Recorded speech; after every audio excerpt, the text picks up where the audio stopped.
topics and opinions expressed in the following show are solely those of the hosts and their guests and not those of W4CY Radio, its employees, or affiliates. We make no recommendations or endorsements for radio show programs, services, or products mentioned on air or on our web. No liability, explicit or implied, shall be extended to W4CY Radio or its employees or affiliates. Any questions or comments should be directed to those show hosts. Thank you for choosing W4CY Radio. Welcome to the Ask the Expert show on W4CY Radio and Talk4 TV, where we bring you educational information from top local experts in the fields of legal, health, financial, and home improvement. Now sit back and listen to experts in family law, association law, hearing loss, business brokers, home care, along with many other topics. Now here are your hosts, Steve-O and Sophia. Hey, good morning. Welcome to another Ask the Expert show where we bring you the greatest experts. I am so lucky. We've got so many great experts in so many different fields like legal, health, financial, and home improvement. Our show for the next 25 minutes has become my favorite show.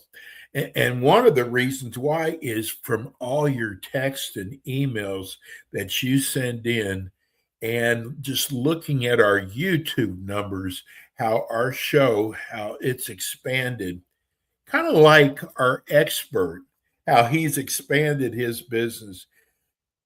I'm going to say this.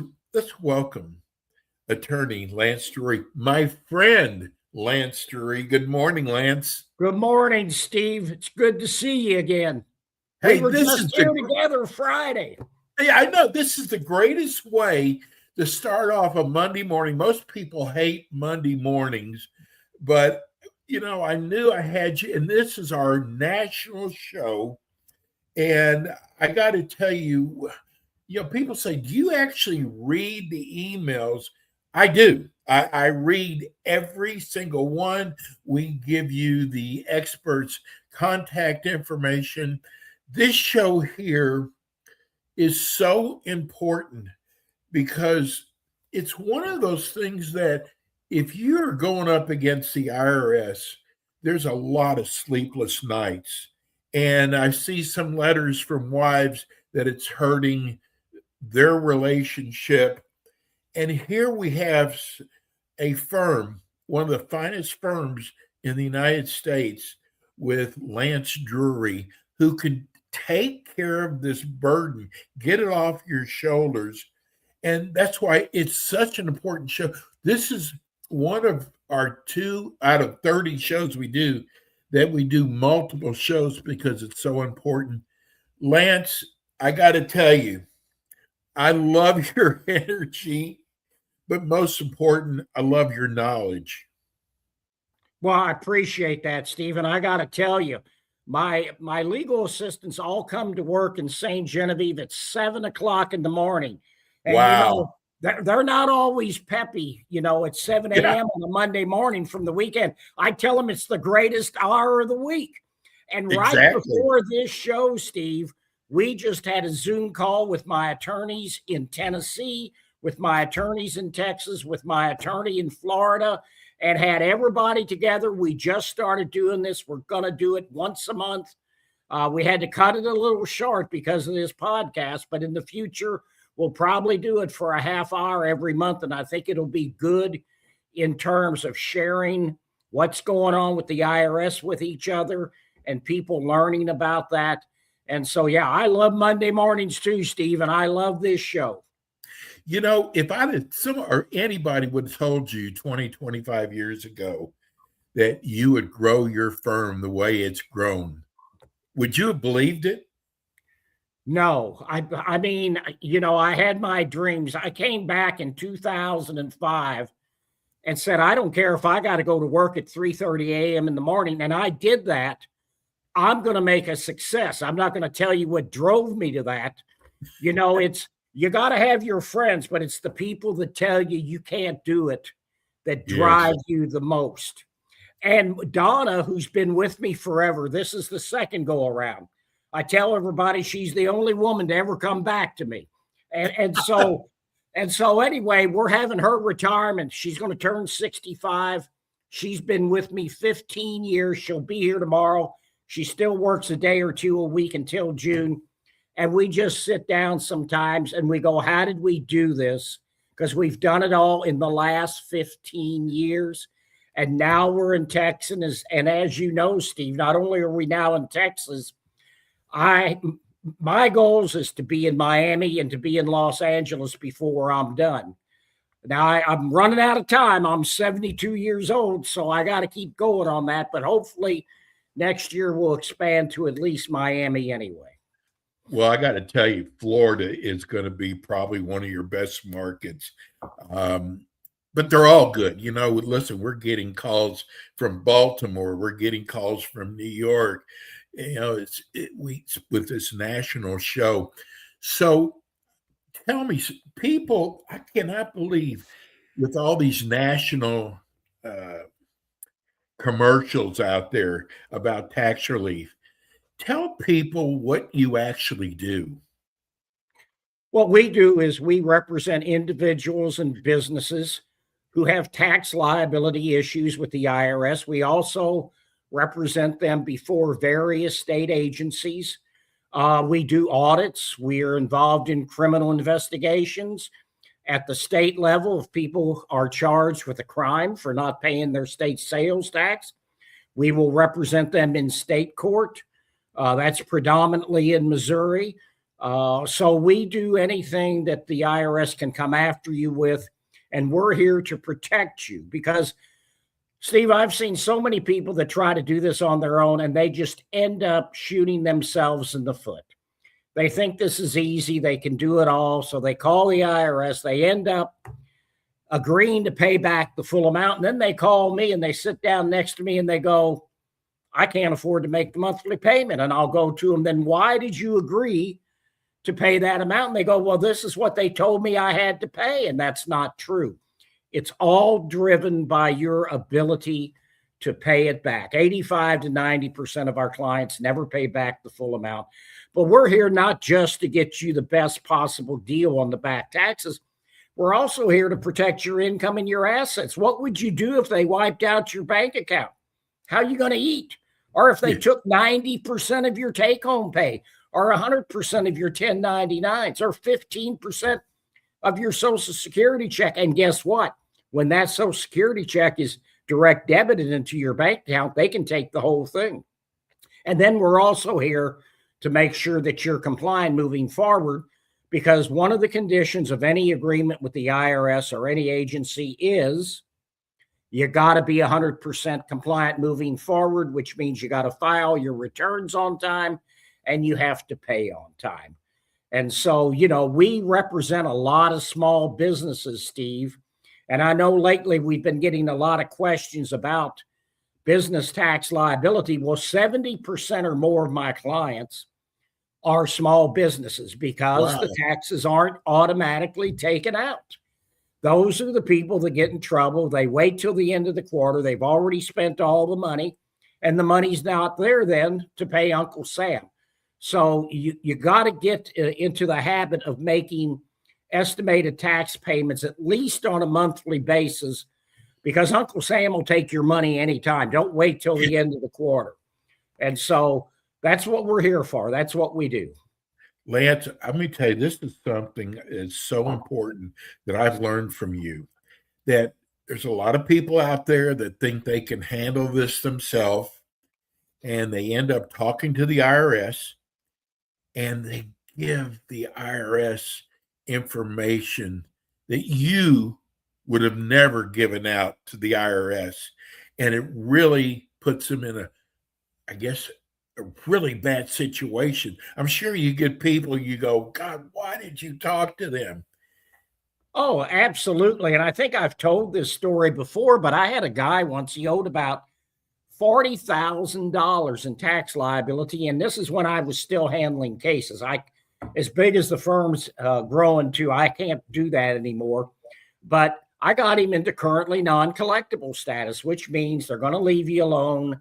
They're not going to levy you due to financial hardship. They're not going to take anything from you. He's not going to have to make any payments to the IRS. But I told him, and it was in a letter to him when we closed out our services with him, you're going to get a reminder on a yearly basis that you owe the tax. And this is put into every closing letter, but don't worry about it because they're not coming after you. Well, he got that letter and he panicked and he called the IRS and he agreed to pay every last dime of that $40,000. And then he calls me. I said, why didn't you call me before you called the IRS? Because now it's too late. But he said, I admit it. I just freaked out when I got that letter. And he said, I just called him up right away and agreed to pay it. Wow. So here's a text that we got the other day. This is from Ronald. He's in Teaneck, New Jersey. He said, I own a business. What payment options are available to businesses? Well, it's the same payment options as individuals. You could do an offer in compromise. You can do different types of installment agreements. You know, there's what's called a streamlined installment agreement. You pay it over time. The other thing is you could enter into a partial pay installment agreement, which works like an offer in compromise in that you're never going to pay back the full amount. But it works like an installment agreement in that you pay it monthly. You don't pay it all in a lump sum. And it's hard for an existing business to get an offer in compromise. Not hard at all for a defunct business to get an offer in compromise. But it is possible that you can be in business and you could get an offer in compromise for an existing business. And then there's also currently non-collectible, showing that you don't have the ability to pay any of this back. But if you're not paying your taxes, and if you continue to pyramid liability, the IRS is going to want to shut you down. They're going to say you're not a viable business because you can't pay your bills. And so, you know, you just can't continue to pyramid liability. They take payroll tax issues very seriously, and they're really harder, and you're more likely to get a revenue officer involved at a lower liability amount when you have payroll tax issues, because they do not like for people year after year to continue to accrue liability. This is from Sandy in Orlando, speaking of Florida, that I want to tell people that I'm a business owner, and since I found your show, I never miss one. I wish you would start talking more on businesses. Well, that's what we're doing today. Can you tell me, can the IRS take my personal assets in silver and gold? Well, I think we had this as a question the other day, Steve, when we were just doing our Missouri, Tennessee show. And as a practical matter, I've never seen it done. But yes, but not if you have. Let's bounce back. If you're a sole proprietor, then it just flows through all your personal income and that, and they can come after everything personally. But if you're incorporated, and this is why people get incorporated, is so they can't touch your personal assets or your personal income. But there is an exception. If you have back payroll taxes that haven't been paid and you have payroll tax liability, they can conduct, and none of my clients ever submit to this because you're basically pleading guilty to a felony. There's what's called a trust fund civil penalty interview. The portion of the payroll tax that's attributable to the employee is known as the trust fund. You're paying that in trust for your employee. It's generally 50 to 60% of the total payroll tax. And if they determine that you're, if you're the one in charge of the company and knew or should have known that the taxes weren't being paid, they can find you're, quote, a responsible party. And then the significance of that is for that 50 to 60% of the total payroll tax, they can come after your personal assets. They can come after your personal income. Now, for every dollar you pay down on that trust fund, you're also paying down the payroll tax by that same amount. So it's not an additional tax in the sense that there's going to be more liability. It's just that it's a separate tax. But the significance is now you're not only talking about your business income, your business assets being at risk. Now you're personally at risk. Here's Howard in Brooklyn. How do you become a non-collectible, and do you still have to pay penalties? No, you don't pay anything if you're deemed currently non-collectible. What we have seen, though, in the last couple of years is that sometimes we give the client the option, even if they are currently non-collectible. And basically what you have to prove is there's no money left over at the end of the month after you pay the bills. And if that's true, and they're all allowable expenses, you're not going to pay anything back. 10 to 15% of our clients never pay a dime back. But the IRS has the right to review it. But what we're finding out in the last couple of years is that the IRS, for no reason whatsoever, no increase in income, nothing, is taking people out of currently non-collectible and making them go back to square one.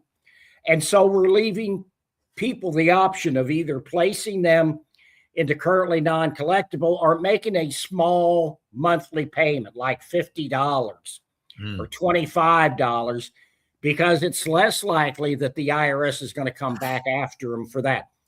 You got to understand, the IRS is more screwed up now than they've ever been. In fact, we just talked about that in our team meeting. And the IRS is so slow. It is taking us so much more time to get all these issues thrashed out with the IRS. And so it's not going to get any better. And Steve, we've talked about this before, but nobody wants the big bad wolf to come after them. So they don't want the IRS to be funded. And I get that. But guess what? If you're on your radar and you have an IRS problem, it's not going away overnight because they don't have enough people to service their problems. When we found out when we file a collection due process hearing to stop a levy, it is taking months, if not years, for us to get a hearing now. It is just so bad. So we're doing basically equivalency hearings for the most part because the clock on collections doesn't stop when you do an equivalency hearing, because the IRS doesn't have forever to come after you. And that's a thing that a lot of people don't know. And so when they do this on their own, they're not cognizant of that, and they screw things up and they pay monies back that they wouldn't have had to pay because they just put themselves on their radar with the IRS. And if they would have had a tax professional, they would have known in 6 months or a year the clock on collection is going to run out. Here's Art in Columbus, Ohio. How does the IRS expect you to pay your taxes if they shut your business down? Well, that's one of the arguments you make for keeping the business together. But the problem is they don't care if you're going to continue to accrue liability. They figure, we're not going to keep him open 2-3 more years and he has another $100,000 in payroll tax liability or more. So no, that they will work with you, but you got to show that the business is viable. If you're just going to continue to be in business and to continue not to pay your taxes, that's when you're in danger of being shut down. But if you can work out a payment plan with them and pay at least a portion of it back, they're not going to want to shut you down because they do know they're going to get more monies from you that way than if you are shut down. Right. Speaking of Miami, here's Lori in Miami. She said, when is a tax return or payment considered late? Well, it's due in April, and the date varies from year to year. Historically, it was always April 15th, but that changes. But, you can file an extension, and then the tax return is not due until October. But here's what people do not know. That extension only goes for the filing. The tax is still due in April. So if you wait 5 months and you can't pay your taxes, that's going to continue to accrue. That you still got to owe for the failure to pay penalty. And here's the other thing. If you don't file that extension and you're more than 5 months late, you've just added 25% of the raw tax for a failure to file penalty. It's 5% a month for the first 5 months, then it maxes out at 25%. So the huge mistake people make is, okay, it's April. I've got my return prepared. I owe them $15,000. I can't pay it. And then they don't file because they can't pay. Big mistake, because now that $15,000, you're going to have to add 25% more to it just for the failure to file penalty. And that's before the failure to pay penalty and interest on that debt. So even if you can't pay, file it on time or file the extension so you don't get the failure to file penalty. Here is Trey in Atlanta. He said, I always listen to your show on iHeart. I'm curious, why was I selected for an IRS audit? And do you accompany your clients for the audits? I don't want my clients anywhere close to the auditor. We go instead. That's what you hired us for, to protect you from the IRS. It's a condition of our continued resolution in any type of case that our clients not talk directly to the IRS. It's like talking to the cops if you're charged with a crime. Now, why you're selected? Certain expenses could trigger it. You know, if they look too big for certain expenses, that could trigger it systemically. A lot of times it's random. If it's a letter audit, a lot of times it's just a random audit. So there are different reasons why you would be characterized as being liable for an audit. And sometimes it's because of what's on the tax return. Sometimes they just pick it out randomly, and it's just the luck of the draw. This is from Martin in Tampa. Want to know, I hired one of those national firms you talk about. I am so unhappy with them. Am I legally allowed to leave them and come on with you? Absolutely. You are free at any time to hire anybody you want and then to leave them when you want. I tell everybody, if you don't hire me, there's 3 rules. You hire an attorney that does this every single day. Accountants are great with the numbers, but all of my attorneys have seen accountants just give horrendous advice to some of their clients because they just dabble in this. We spend 50 to 100 hours or more a year just keeping up on this. Number 2, go local. We have people in all our offices that you can meet with. And number 3, don't hire one of the big boys. There's a lot of them that just take your money and don't do anything. The industry has a bad name because of those big national tax resolution firms.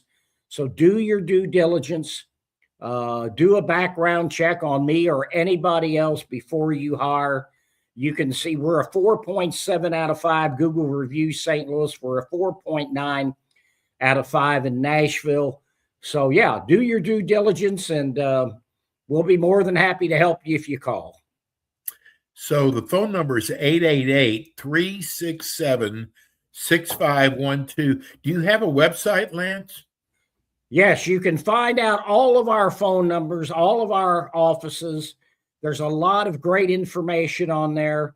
That's LanceDruryLaw.com. Lance, D-R-U-R-Y, law.com. Well, your show goes by so fast. I love doing this show with you, Lance. I can't thank you for the time you give us, and it looks like people really appreciate us. Hey, we've got several shows more doing this month, and we'll see you soon. Great to see you again, Steve. I love doing the show as well. Love you, bro. See you soon. That's attorney Lance Drury. It's going to do it for us today. We'll be back again with you next week with more Ask the Experts.